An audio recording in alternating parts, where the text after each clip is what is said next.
Komisi 4 DPR RI menilai pemerintah harus bisa memanfaatkan anggaran yang diberikan untuk program food estate di Kalimantan Tengah secara maksimal dan tepat sehingga tidak menjadi sia-sia nantinya.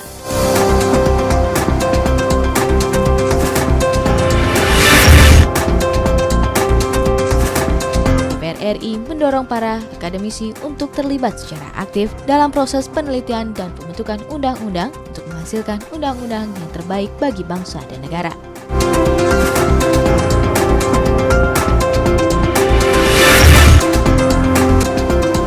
Komisi 6 DPR RI mendorong Kementerian BUMN untuk melakukan langkah efisiensi dan konsolidasi secara grup BUMN agar dampak COVID-19 dalam cash flow dan capex juga opex perusahaan.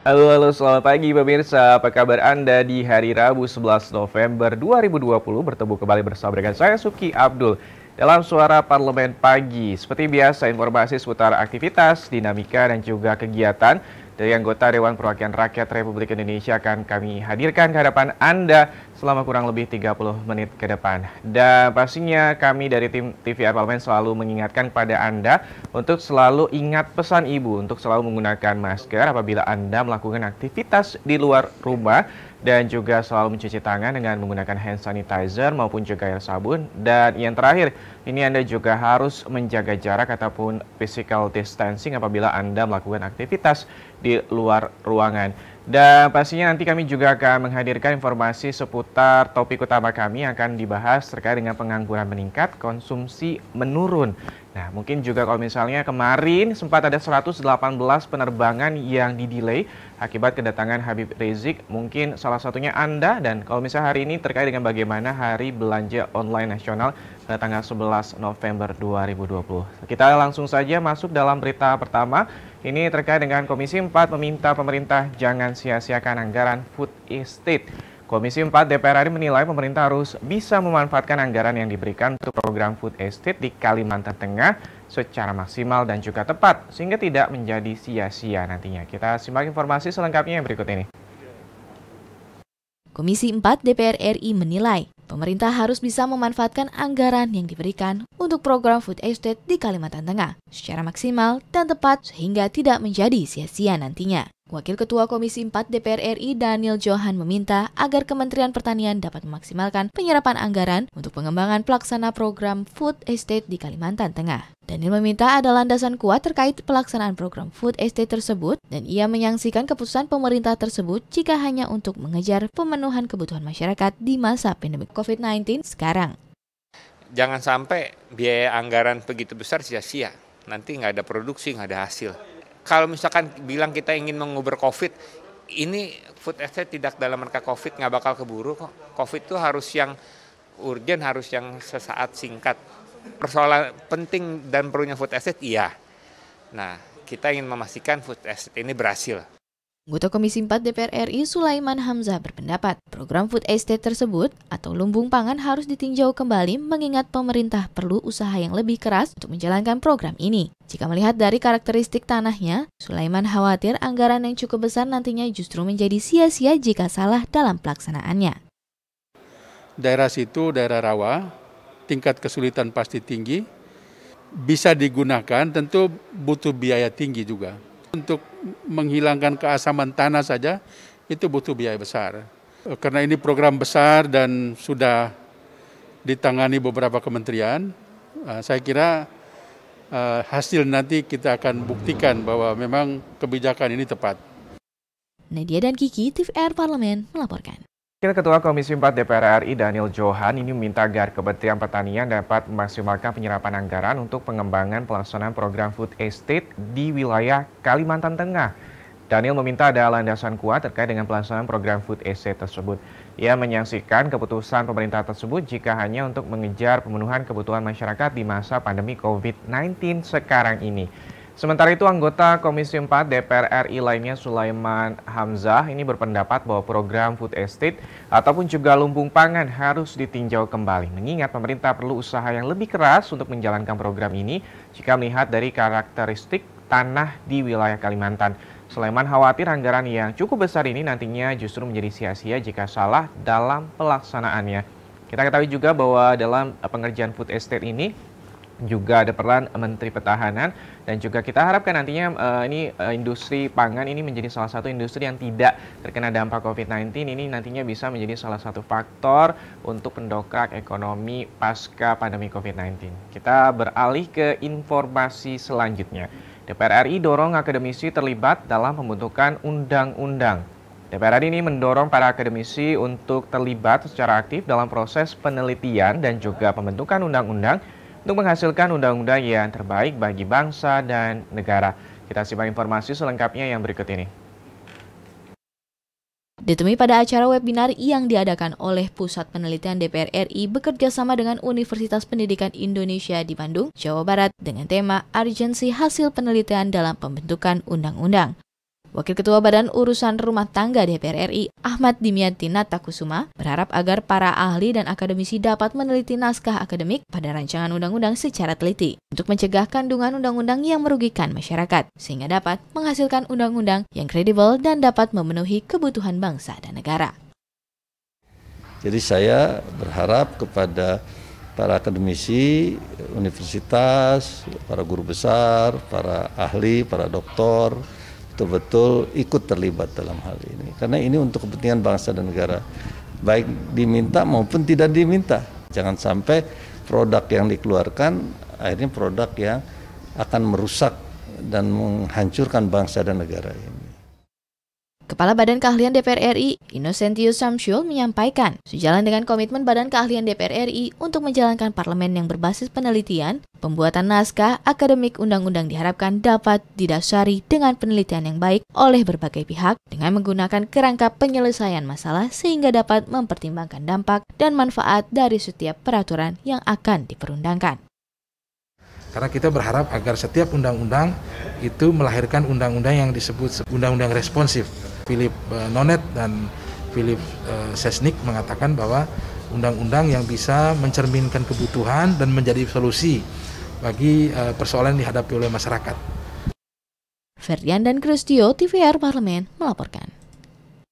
Badan Urusan Rumah Tangga DPR RI Ahmad Dimyati Natakusuma berharap bahwa agar para ahli dan juga akademisi dapat meneliti naskah akademik pada rancangan undang-undang secara teliti untuk mencegah kandungan undang-undang yang merugikan masyarakat, sehingga ini dapat menghasilkan undang-undang yang kredibel dan juga dapat memenuhi kebutuhan bangsa dan juga negara. Sementara itu, Kepala Badan Keahlian DPR RI Innocentius Samsyul menyampaikan bahwa sejalan dengan komitmen Badan Keahlian DPR RI untuk menjalankan parlemen yang berbasis penelitian pembuatan naskah akademik undang-undang, ini diharapkan dapat didasari dengan penelitian yang baik oleh berbagai pihak dengan menggunakan kerangka penyelesaian masalah sehingga dapat mempertimbangkan dampak dan juga manfaat dari setiap peraturan yang akan diperundang-undangkan.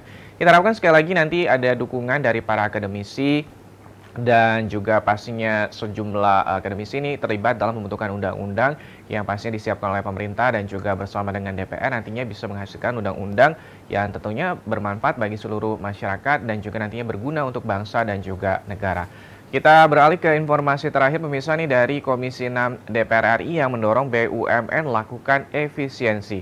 Komisi 6 DPR RI mendorong Kementerian Badan Usaha Milik Negara ini untuk melakukan langkah efisiensi dan juga konsolidasi secara grup BUMN agar dampak COVID-19 dalam cash flow dan juga capex dan juga opex perusahaan. Kita simak informasi selengkapnya yang berikut ini.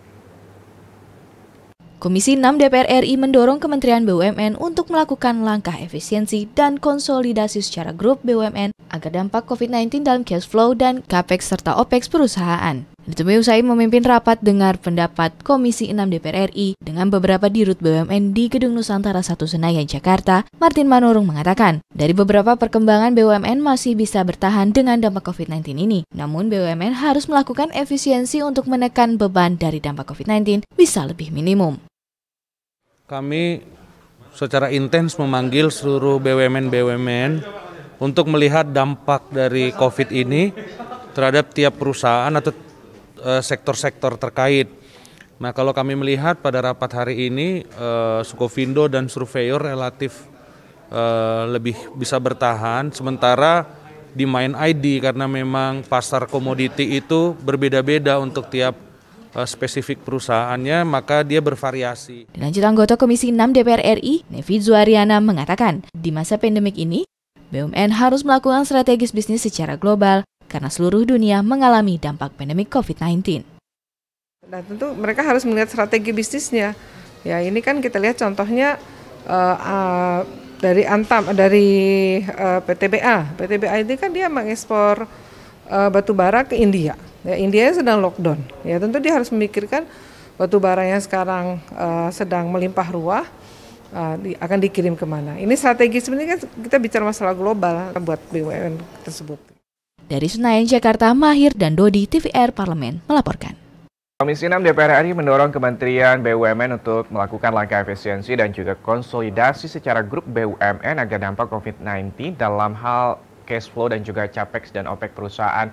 Wakil Ketua Komisi 6 DPR RI Martin Manurung mengatakan bahwa dari beberapa perkembangan BUMN ini masih bisa bertahan dengan dampak COVID-19. Namun BUMN juga harus melakukan efisiensi untuk menekan beban dari dampak COVID-19 bisa lebih minimum.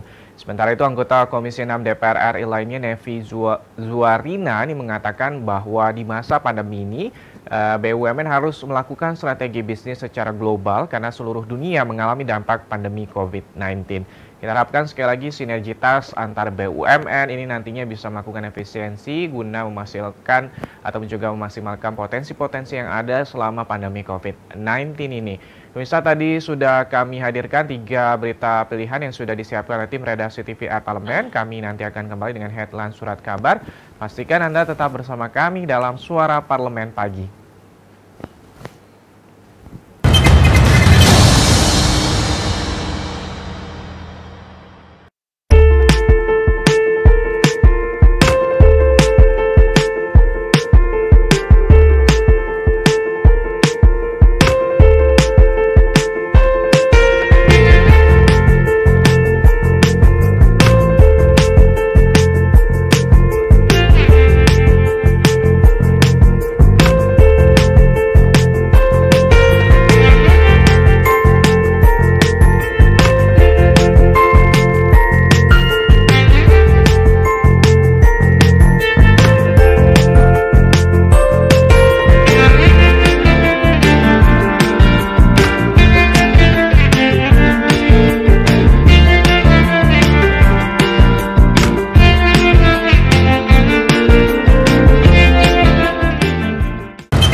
Anda masih bersama dengan saya Suki Abdul dalam Suara Parlemen Pagi. Kali ini kami akan hadirkan apa saja menjadi headline surat kabar yang terbit pada hari Rabu 11 November 2020.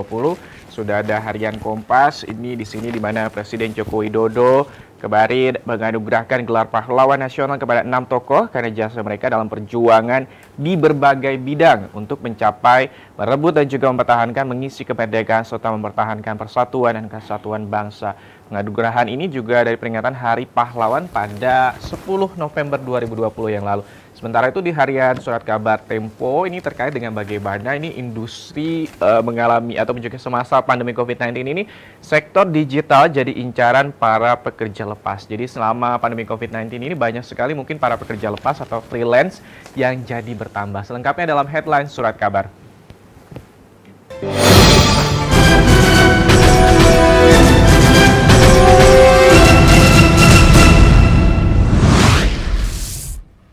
Headline surat kabar kita awali dari harian Kompas. Apa kabarnya ini terkait dengan pengembangan vaksin ini beri sinyal positif. Pengumuman adanya calon vaksin COVID-19 dengan efektivitas 90%. Jadi kabar yang menggembirakan dunia. Publikasi ilmiah dari calon vaksin itu ditunggu dan calon vaksin yang dikembangkan Pfizer, ini perusahaan farmasi Amerika Serikat dan juga biotech, perusahaan bioteknologi Jerman, menunjukkan efektivitas di atas 90%.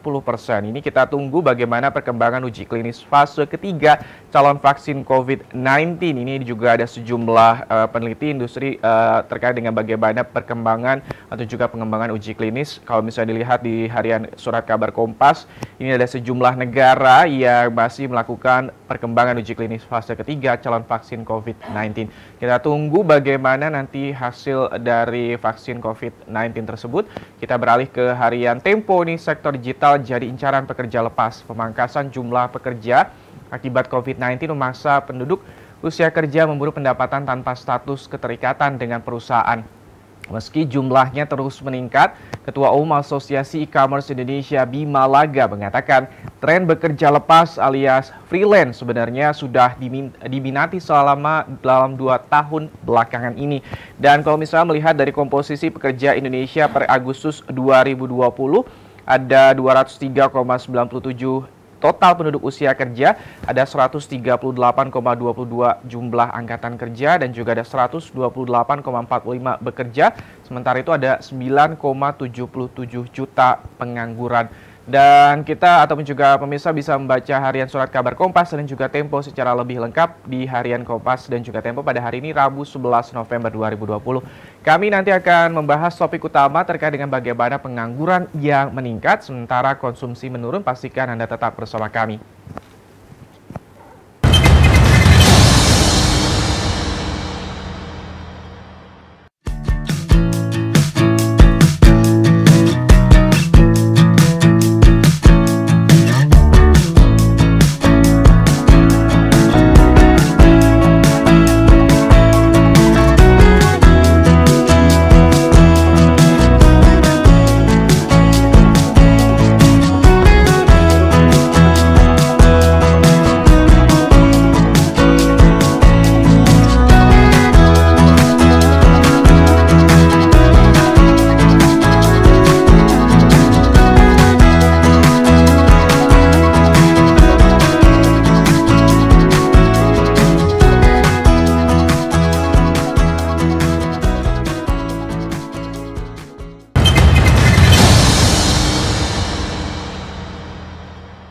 Suara Parlemen Pagi masuk dalam segmen topik utama terkait dengan bagaimana pengangguran meningkat, konsumsi menurun. Kita ketahui pemirsa bahwa pengangguran di Indonesia mencapai 9,77 juta menurut data Badan Pusat Statistik per Agustus 2020 sebagai salah satu dampak dari melemahnya kinerja perekonomian di tanah air. Pandemi COVID-19 merupakan alasan terbesar adanya peningkatan pengangguran di Indonesia karena banyak perusahaan yang melakukan pemutusan hubungan kerja akibat tidak berjalannya ekonomi. Sementara itu, Kepala BPS Suharyanto mengatakan bahwa peningkatan jumlah pengangguran merupakan dampak pandemi virus corona atau COVID-19 dan virus telah menurunkan aktivitas industri dan juga menimbulkan PHK sehingga meningkatkan angka pengangguran. Dan kalau dilihat secara jauh, efek corona ke pengangguran paling terasa terjadi di wilayah perkotaan daripada di wilayah pedesaan. Seperti apa nanti kita akan perbincangkan terkait dengan topik utama ini bersama dengan anggota DPR RI. Pastikan Anda tetap bersama kami. Kita akan saksikan terlebih dahulu tajuknya yang berikut ini.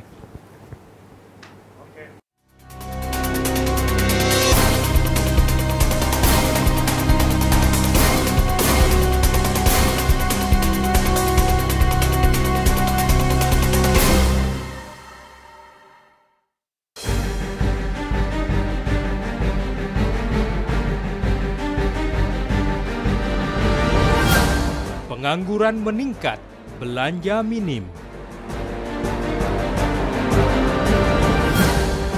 Pengangguran di Indonesia mencapai 9,77 juta. Data dari Badan Pusat Statistik per Agustus 2020 sebagai salah satu dampak dari melemahnya kinerja perekonomian Indonesia.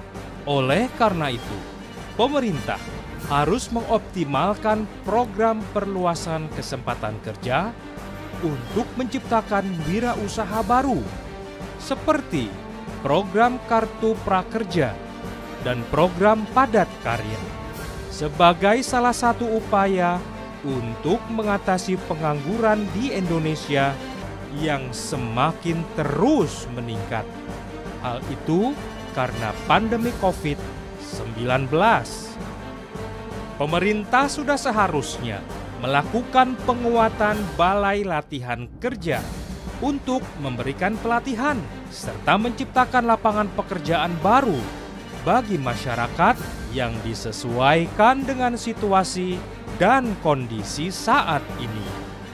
Yang paling penting adalah pemerintah memberikan bantuan bagi pelaku-pelaku usaha kecil, mikro dan menengah atau UMKM dan pengusaha sektor industri agar tetap dapat menjalankan usahanya dan tidak melakukan PHK kepada karyawannya.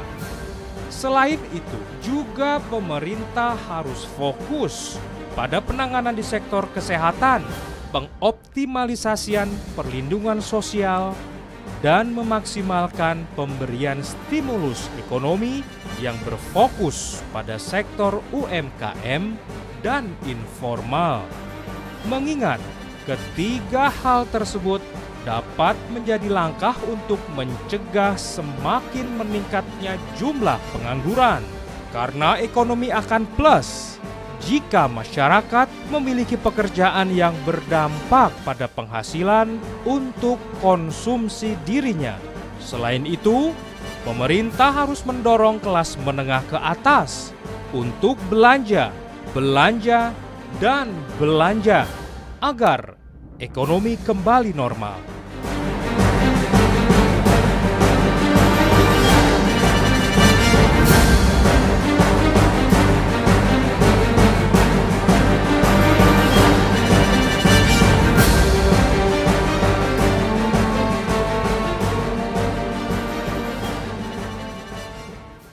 Terima kasih pemirsa, Anda masih bersama dengan saya Suki Abdul, tapi saya tidak sendiri. Kali ini saya sudah bersama dengan anggota DPR RI Bapak Rahmat Handoyo, anggota Komisi 9 DPR RI dari fraksi PDI Perjuangan, Dapil Jateng ataupun juga Jawa Tengah 5. Apa kabar Bapak? Selamat pagi. Alhamdulillah sehat. Assalamualaikum Mas. Waalaikumsalam. Pak, kalau misalnya sebelum kita masuki membahas terkait dengan bagaimana pengangguran dan juga pastinya nih membahas terkait dengan bagaimana jumlah atau terkait dengan ekonomi kita nih. Ini kalau misalnya kemarin selama masa reses kemarin, apa yang Bapak serah atau juga Bapak dapat masukan dari konstituen di Dapil Jateng 5 ini Pak? Ya tentu begini, kalau reses itu namanya kan aktivitas di luar kantor ya. Kita berkoordinasi, mengunjungi, mendengar aspirasi, rapat dengan konstituen, dengan stakeholder di konstituen. Tentu reses kemarin sangat bermanfaat. Kami mendengarkan informasi, mendapat resep aspirasi. Yang paling penting adalah seberapa dampak pandemi yang di dapil kami, termasuk di dalamnya adalah saya bagaimana untuk membumikan protokol kesehatan, karena dengan protokol kesehatan itu kita juga bisa menghindarkan diri dari kesehatan. Tapi juga kami juga mendengar informasi terkait keluhan-keluhan yang ada di dapil kami.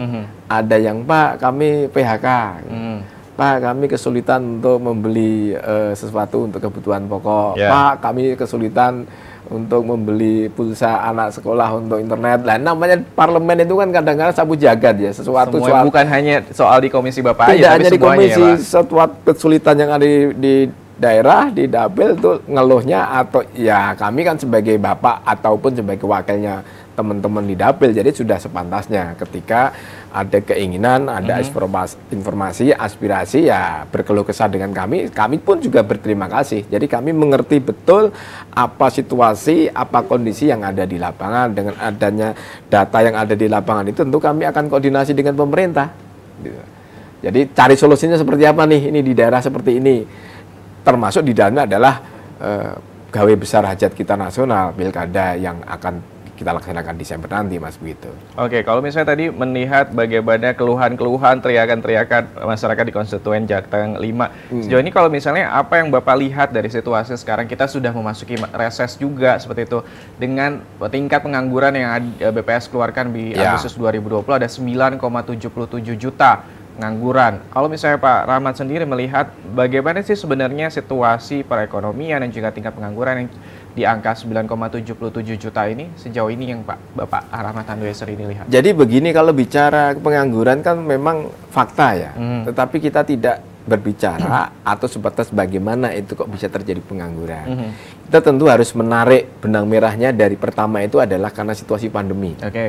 Pandemi ini suka tidak suka sudah berdampak kepada seluruh bidang kehidupan. Dari mohon maaf ya, dari politik berdampak di seluruh dunia juga pasti akan ngefek.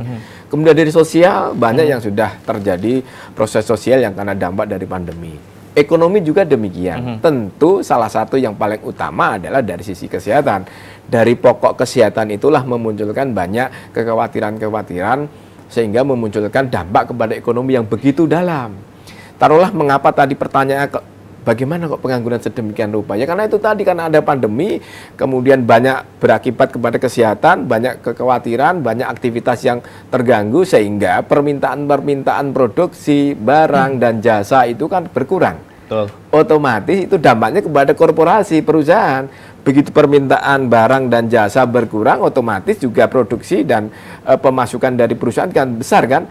Di dalamnya padahal itu adalah overhead jalan terus. Listrik tetap jalan, gaji tetap jalan, kemudian biaya-biaya yang lain overhead tetap jalan. Akhirnya perusahaan melakukan satu yang namanya dengan efisiensi. Ya tidak bisa terhindarkan dalam rangka untuk perusahaan itu akan bisa tetap hidup terus. Nah salah satu yang bisa tidak dihindarkan perusahaan melakukan efisiensi itu adalah ada pengurangan karyawan.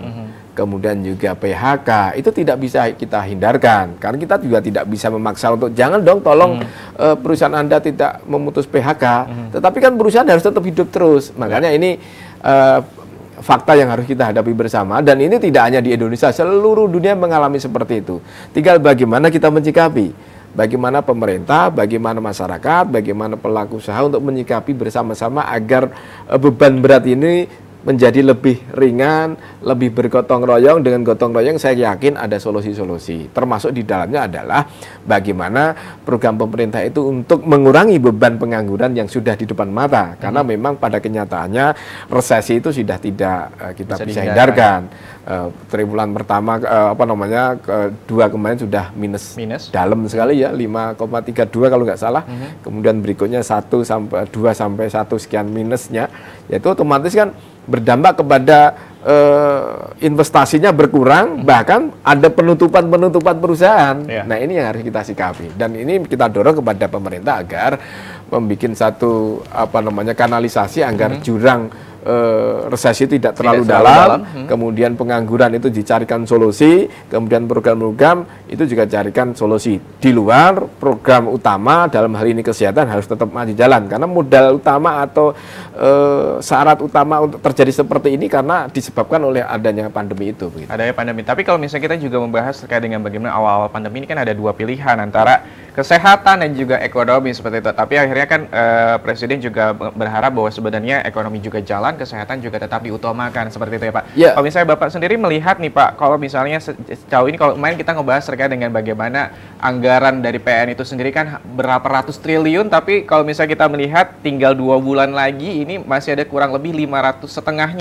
triliun dana yang harus diserap. Tapi kalau misalnya Pak Rahmat sendiri melihat sejauh ini kinerja ataupun sektor-sektor yang diharapkan tidaknya bisa mengurangi ataupun juga membantu para pengangguran dan juga ekonomi kita, bagaimana nih Pak kinerja atau program-program kebijakan yang sudah dijalankan oleh pemerintah? Ya, terlepas sebelum menjawab ya, bahwa memang kita tidak mungkin mendahulukan mana duluan kesehatan maupun ekonomi, harus simultan Mas. Karena ini kan penyebabnya kan dari sisi kesehatan berdampak kepada ekonomi. Jadi tidak bisa harus kesehatan dulu atau ekonomi dulu, harus bersama-sama. Kesehatan kita harus bagaimana untuk menemukan vaksin, bagaimana untuk mobilisasi untuk penemuan obat, bagaimana untuk membumikan 3M protokol kesehatan. Di satu sisi juga harus ekonomi harus jalan. Tidak mungkin nanti kalau tidak akan lumpuh, dan pada saat ini memang pemerintah sudah simultan bersamaan ya. Program pemerintah dalam hal ini menanggulangi pandemi di sisi kesehatan dan sisi ekonomi. Nah, sekarang adalah apa yang sudah dilakukan pemerintah itu dalam hal menanggulangan COVID secara keseluruhan, apakah efektif atau tidak? Ya kita bedah aja kita sekarang. Bahwa pemerintah sudah menggelontorkan sekian ratus triliun dalam rangka untuk UMKM. Kemudian untuk ekonomi, untuk korporasi, saya kira sudah cukup bagus. Termasuk di dalamnya, di Komisi 9 kita dorong agar di Kementerian Tenaga Kerja itu agar membuat satu program-program yang langsung dibutuhkan oleh rakyat. Misalnya pelatihan-pelatihan vokasi. Misalnya program padat karya ketika pemerintah memberikan dana sekitar 40 juta, 50 juta, 90 juta itu langsung diserap oleh rakyat. Dalam bentuk apa? Membersihkan gorong-gorong. Kemudian untuk membuat GOT, kemudian dananya harian diberikan kepada para pekerja yang mengerjakan itu yang terkena dampak, itu salah satu solusi-solusi. Meskipun serapan anggaran masih ada sekitar 300 triliun sekian ya. Pertanyaannya apakah 300 sekian triliun itu dalam 2 bulan itu bisa terserap tidak? Saya masih optimis ya, masih 2 bulan ini bagaimana caranya agar konsolidasi Pak Jokowi dengan seluruh jajarannya, kementerian dan seluruh jajarannya agar bisa menyerap karena dengan dana serapan sekian ratus triliun itu bisa digunakan untuk stimulasi bagi ekonomi, karena APBN menjadi salah satu motor penggerak ekonomi. Saya kira untuk program-program pemerintah sudah cukup bagus ya. Dari sekitar ada yang subsidi bunga untuk UMKM, ada untuk subsidi penjaminan UMKM, termasuk di dalamnya ada yang paling menarik subsidi bagi PPH bagi pelaku UMKM maupun juga korporasi. Karena selama ini PPH di saat era tidak pandemi aja masih ada yang keluar. Apalagi dengan tidak adanya pandemi sekarang ini tentu masih di salah satu keluar. Nah, dengan perhatian pemerintah, dengan pemerintah mendengarkan aspirasi dari para pelaku usaha, sehingga beban pajak itu bisa dikasih insentif. Sehingga itu cukup meringankan lah, meskipun tidak besar yang diharapkan, tetapi paling tidak sudah cukup membantu dari pelaku usaha. Ya, tapi gimana caranya nantinya bisa meningkatkan daya beli masyarakat? Tapi nanti Pak, ditahan dulu pemirsa, jangan kemana-mana, pastikan tetap bersama kami di Suara Parlemen Pagi.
Lagi dalam Suara Parlemen Pagi, Pak Rahmat, kalau misalnya tadi Bapak katakan bahwa sebenarnya program-program pemerintah sudah ada di beberapa sektor yang setidaknya bisa meningkatkan atau juga menguntungkan dari berbagai sektor seperti itu. Kalau misalnya ini serapan anggaran ataupun juga masih ada sekitar kurang lebih 300 triliun dalam 2 bulan, Bapak optimis bahwa serapan anggaran ini bisa diserap atau juga nantinya bisa disalurkan sesuai dengan yang sudah ditargetkan. Kalau misalnya meningkatkan daya beli masyarakat, kalau misalnya kita juga ketahui banyak sekali mungkin yang PHK, ada juga beberapa sejumlah perusahaan yang dikurangi gajinya beberapa persen karena pandemi COVID-19 ini. Bapak melihatnya gimana nih Pak? Ataupun juga ada sejumlah artikel yang mengatakan bahwa sebenarnya kelas menengah ke atas ataupun juga kelas menengah ini masih menahan-nahan ataupun juga untuk mengeluarkan uang. Gimana nih Pak buat akhirnya bisa mendorong masyarakat untuk bisa meningkatkan kembali daya belinya ini?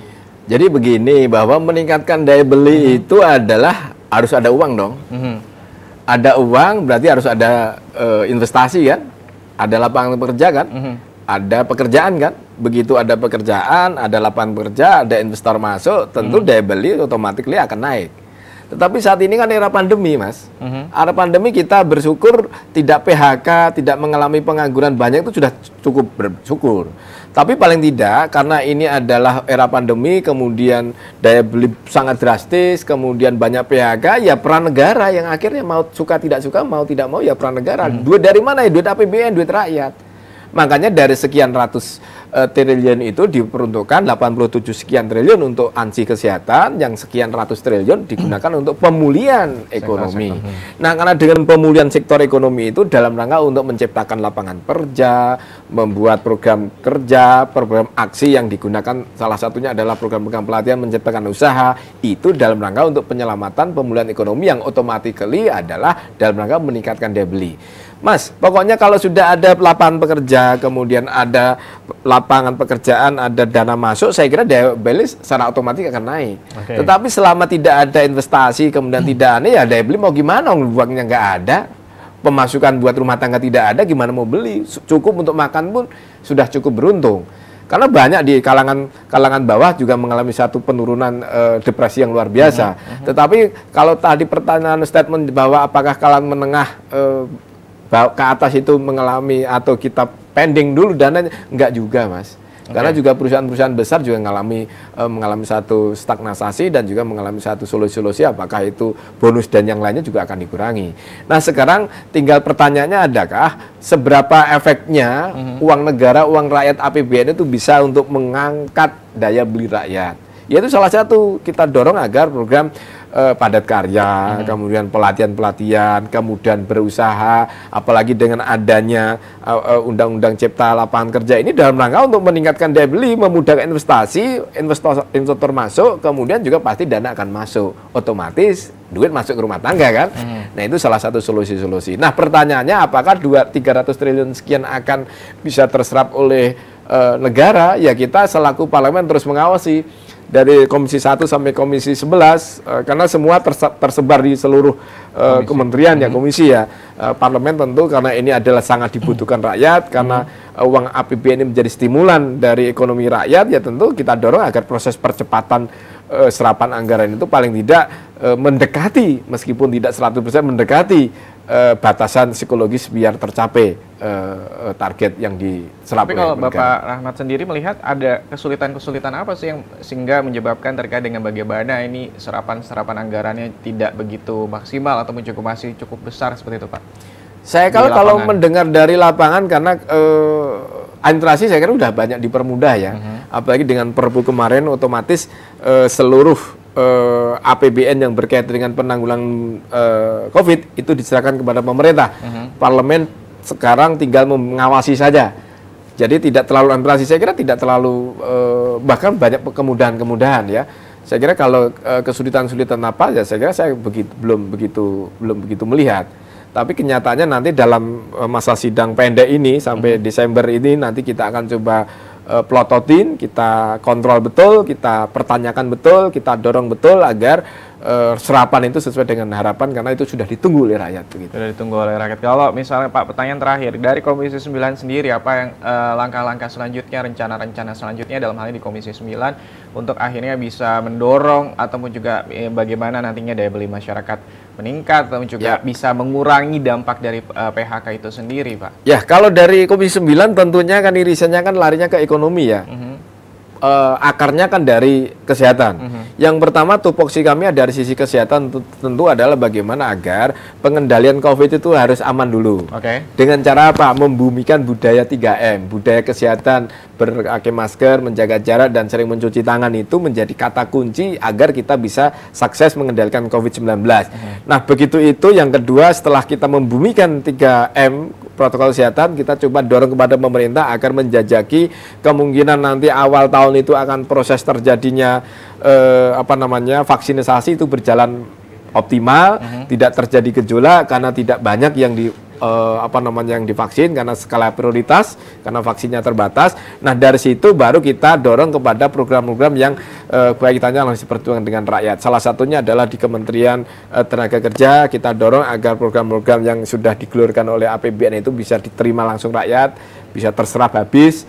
Untuk program padat karya, program pelatihan-pelatihan, untuk penciptaan usaha baru, itu saya kira yang sangat dibutuhkan oleh rakyat. Saya kira komisi dalam waktu pendek ini, 2 bulan ini, 1 bulan yang aktifnya, saya kira kita dorong agar itu bisa segera tuntas sehingga bisa benar-benar diterima oleh rakyat. Segera tuntas sih, kita tunggu Bapak Komisi 9 melototi nih anggaran dari PN agar bisa terserap dengan baik, agar kalaupun tidak bisa 100% tinggal bisa mengurangi beban masyarakat dan juga bisa dirasakan oleh masyarakat terkait dengan bagaimana anggaran yang sudah ditetapkan.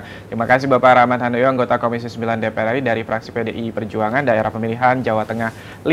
Pemirsa, kalau misalnya membahas terkait dengan agenda anggota DPR RI pada hari ini, Komisi 1 DPR RI pada pukul 10 akan ada rapat panja perlindungan data pribadi. Komisi 4 DPR RI akan ada RDPU panja ekspor dan juga impor, dan juga nanti akan diakhiri pada pukul 18.30 waktu Indonesia Barat. BKSAP DPR RI ini akan webinar dengan tema diplomasi Parlemen Indonesia di masa pandemi COVID-19 melalui grup kerja bilateral di ruang pimpinan BKSAP lantai 6 Nusantara 3. Dan saya Subki Abdul beserta seluruh kerabat kerja yang bertugas selalu mengingatkan kepada Anda untuk ingat pesan Ibu, selalu menggunakan masker, mencuci tangan dengan menggunakan hand sanitizer ataupun juga air sabun, dan juga physical distancing ataupun juga jarak. Terima kasih dan sampai jumpa.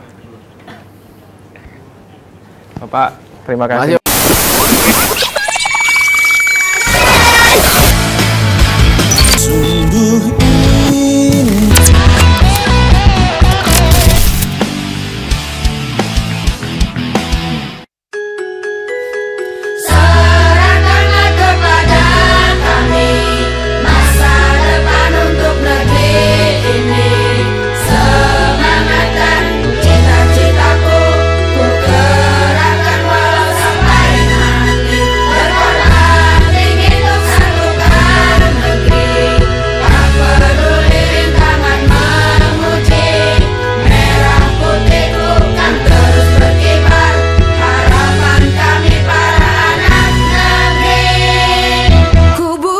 Jendela dan ku sambut mentari dan ku berkata selamat pagi untuk negeri.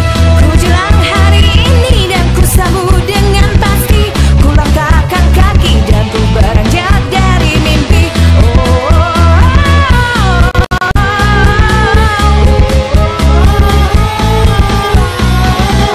Dengarlah lagu ini, nyanyikan dengan kami.